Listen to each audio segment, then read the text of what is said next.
Frelimo's widow, Graça, who married South African President Nelson Mandela in 1998, gave evidence to South Africa's Truth and Reconciliation Commission that supported the involvement of the minority South African government in this plane crash. A memorial to Samora Machel was erected in 1999. Nah. Yo. She ain't wasting no time, did she?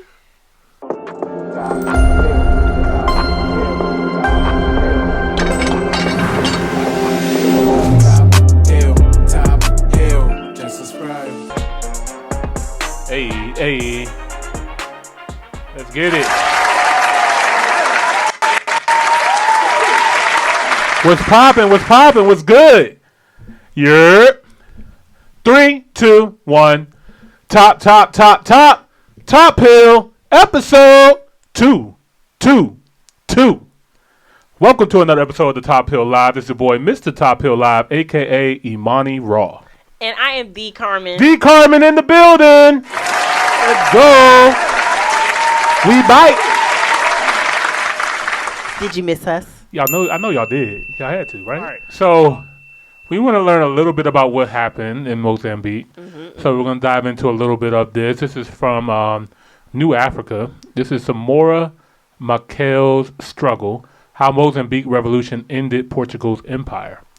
Definitely want to know how they got their independence. So we're going to take a quick peek of this. I feel like there's a shorter. Okay, brief history. Thank you. Now we're going to do a video African Biographics. Thank you, African Biographics. So this is a brief history of Samora Machel, Mozambique's first president. So we get to learn about how they got their independence, man. All right, let's get into it. This is the shout out to Mozambique, man. If you guys are new here, don't forget to like the video and subscribe to the channel. We greatly appreciate it. Let's get into it.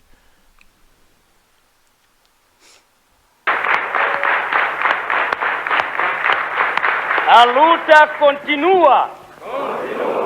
A luta continua. Considered a charismatic and thoughtful leader, Samora Machel was a military commander and the revered first post-colonial president of Mozambique upon independence in 1975. Samora Machel was faced with the unenviable task of building his country during a civil war. This war was between Samora Machel's Frelimo and the Rhodesian and apartheid regime-sponsored Renamo. In this episode of African Biographics, we look at the life and legacy of Samora Machel and also a brief explanation of the Mozambican Civil War. Samora Machel was born in 1933 and was raised in the village of Chilembene in Mozambique. Machel's parents were forced to grow cotton by the Portuguese. Y'all being messy in the comments. Ain't no way. All right. So, Steiger, I'm putting you on blast. He said Samora Machel, that's Nelson Mandela's first husband? First wife. Wait. Nelson Mandela's first wife. This is her first husband. Yeah. Oh, man, she's staying close to power, ain't she? Okay. Who is this lady? She said she got a type. Men in power. Shout out to her, man. Revolutionary. All right. And in the 1950s, their farmland was taken and given to Portuguese settlers. In order to avoid starvation, his relatives went to work in the South African mines under repressive and dangerous conditions. Soon after, his brother was killed in a mining accident. In the latter years, Samora would attribute the radical political stance that he developed not only from reading the works of Karl Marx, but also from the experiences of his family. Samora Machel attended a Catholic mission school for his primary education, and by 1954, he had started studying in the capital city of Maputo to become a nurse, one of the few occupations open to black Mozambicans at the time. Samora began his political activities in a hospital where he protested that the black nurses were paid less than the whites who were doing the same job. He later told a reporter how bad medical treatment was for Mozambique's poor by saying, "The rich man's dog gets more in the way of vaccination, medicine and medical care than do the workers upon whom the rich man's wealth is built." After 10 years as a nurse, Machel joined the Front for the Liberation of Mozambique, or Frelimo as it was called by most. Frelimo was dedicated to creating an independent Mozambique, so Samora Machel joined Frelimo in 1962. Soon after joining the organization, he was sent to Algeria for military training.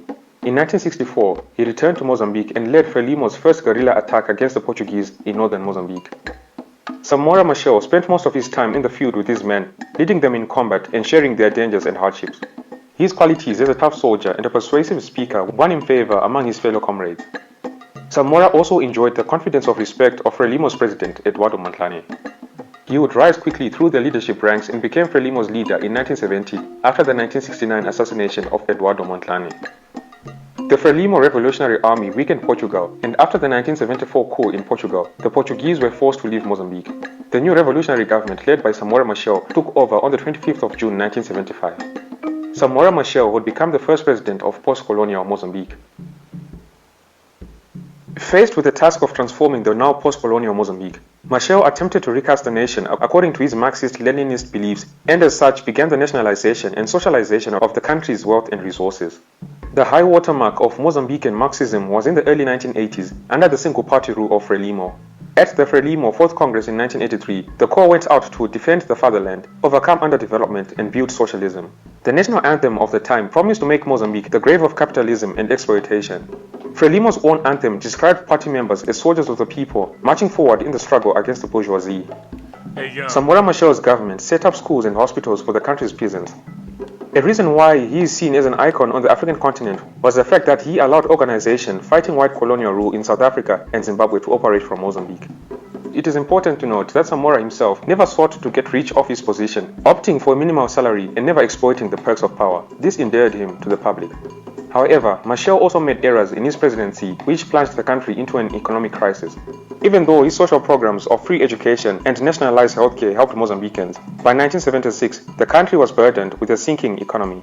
Machel tried to rescue the economy by limiting imports and instituting rationing. His efforts were not enough, however. Furthermore, he enacted a strict one-party system and tolerated no criticism from opponents. His charisma and personal style kept his government in power despite the droughts and floods of the early 1980s and the ongoing civil war with Renamo.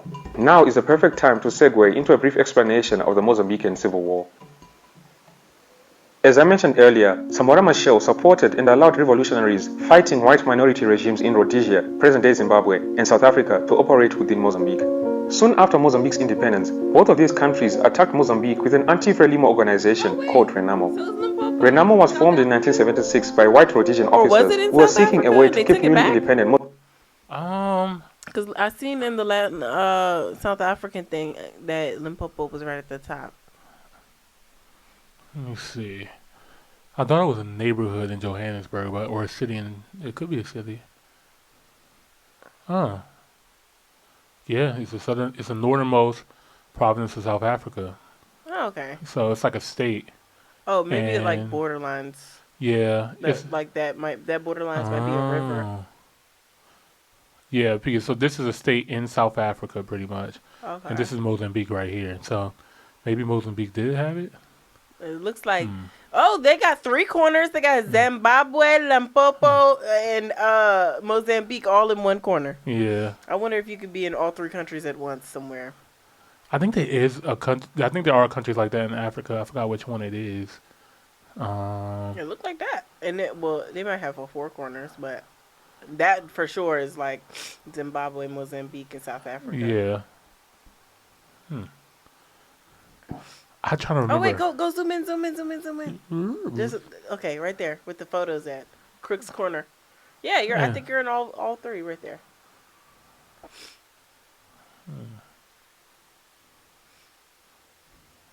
Oh, I think I remember where it was. There's another one too. It's actually Victoria Falls. Oh, okay. It's close to Victoria Falls. So you have Namibia, Botswana, Zimbabwe, Zambia, and is Angola touching it too? But it's like, I'm trying to remember what they call it, but it's like a point where like 4 countries all touch one like body of water. You guys will probably let us know in the comments what it is. All right. Shout out to Limpopo. Mozambique from supporting the black guerrillas such as Robert Mugabe's Zanla forces that were trying to overthrow the white Rhodesian government. These Renamo officers recruited disaffected guerrillas who had belonged to Mozambique's Frelimo. Once Rhodesia gained independence and became Zimbabwe, the sponsorship of Renamo was soon taken over by the South African armed forces. Renamo's activities included the killing of the Mozambican people, the destruction of schools and hospitals built by Frelimo, and the blowing up of railway lines and hydroelectric facilities. The Mozambique economy was strangled by these depredations and began to depend on overseas aid, in particular from the Soviet Union. This war was a headache to Samora Machel, who was trying to build the young country. By the late 1980s, Renamo's insurgency had caused at least 100,000 deaths and the creation of more than 1 million refugees. Mozambique's economy was brought to a standstill, and the government was unable to keep the country's railroad network functioning without the help of troops from Zimbabwe, Zambia, and Tanzania. In order to alleviate the impact of this war, Samora Machel signed the Nkomati Accord with the South African apartheid regime in 1984, under which each country agreed not to support the other country's opposition movements, and thereby Mozambique maintained an economic relationship with the white minority government that was battling the African National Congress, the ANC. Samora signed this accord hoping to alleviate the combination of economic and military pressure, which was increasingly undermining the viability of the Mozambican economy. However, even after signing this agreement, these two parties would remain suspicious of each other, and this would explain some of the conspiracies about Samora's death in 1986. We will touch on this later. Though Samora Machel honored this Nkomati Accord, South Africa's P.W. Botha did not, and the fighting continued. By 1986, Machel was spending 42% of his national income to protect his people from Renamo. Eventually, Frelimo and Renamo signed a peace agreement which was signed in 1992, and Renamo participated in multi-party elections after 1994. In 1986, Samora Machel was returning to Mozambique from Zambia when his plane crashed in South Africa. He had a meeting scheduled for the following morning at which he intended to reshuffle the leadership of the armed forces. Machel thus overrode the instruction from the security ministry that the president should not travel at night, with fatal consequences. His plane never reached Maputo. That night, it crashed into a hillside at Mbuzini just inside South Africa. Machel and 33 others died. 9 people sitting at the back of the plane survived. The news of his untimely death broke on the 20th of October 1986 and sent shockwaves throughout the world. It was believed by many that the South African government was somehow responsible for the crash, although it strongly denied a connection. Throughout Southern Africa, angry people mourned the loss of Samora Machel. In South Africa, protesters blamed their government for Machel's death, while in Zimbabwe, thousands of youths stormed through downtown Harare. The crash remains a mystery, with others simply blaming it on bad weather and others still believing in South Africa's guilt. Machel's widow, Graça, who married South African President Nelson Mandela in 1998, gave evidence to South Africa's Truth and Reconciliation Commission that supported the involvement of the minority South African government in this plane crash. A memorial to Samora Machel was erected in 1999. No. Yo. She ain't wasting no time, did she? I know that's she right. She sharaned them? This is actually crazy. Like, alright, conspiracy theory. We don't know if this is true or not. But if your wife sets you up and then she, like, links up with your ops in another country, like, yo, she gangster, like. I mean, was they ops or? I mean, they seem like they ops because they seem like. I mean, they killed them. The peace agreement. Yeah, but they were still like rocking with the white people, you know, and they had disagreements and stuff like that. So, and then there was the apartheid movement too.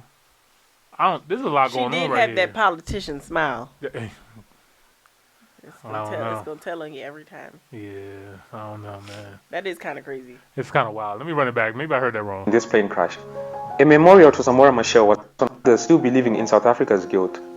Machel's widow, Graça, who married South African President Nelson Mandela in 1998, gave evidence to South Africa's Truth and Reconciliation Commission that supported the involvement of the minority South African government in this plane crash. A memorial to Samora Machel was erected in 1999 at the site of the crash. Samora Machel will forever be remembered across the continent for inspiring other nations that breaking the shackles of colonial oppression was achievable. To honor his legacy, there's a large street in downtown Dar es Salaam, the de facto capital of Tanzania, called Samora Avenue.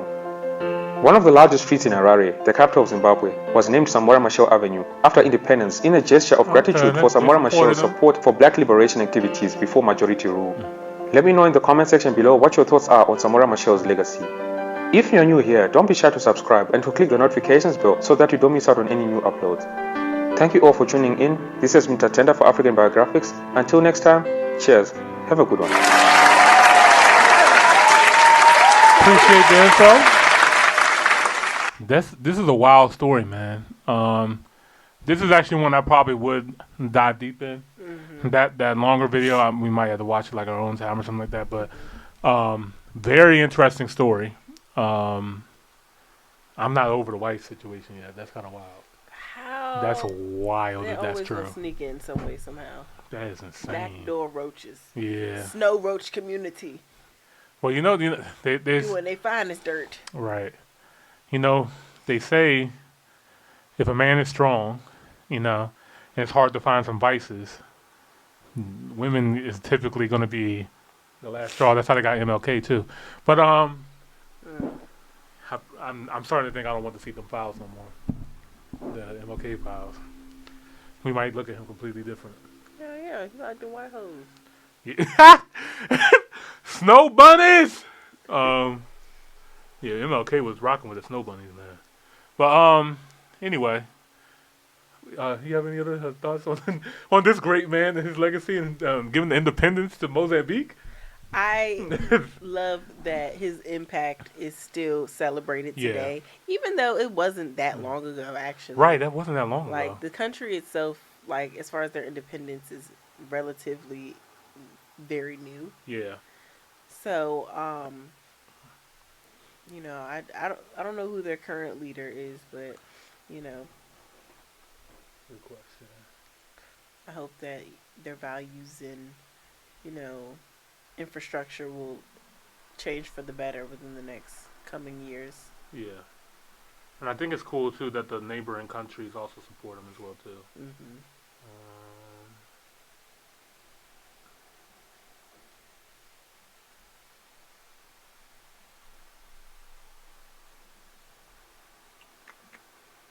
Chapo. Oh, man. D. Chapo. What's up, Chapo?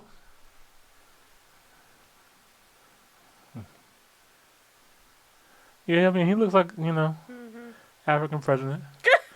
You know what I mean? All right. Well, yeah, man. All right, cool. Cool. All right, let's get to the next one, man. Hill, top, hill, top, hill. Hell no.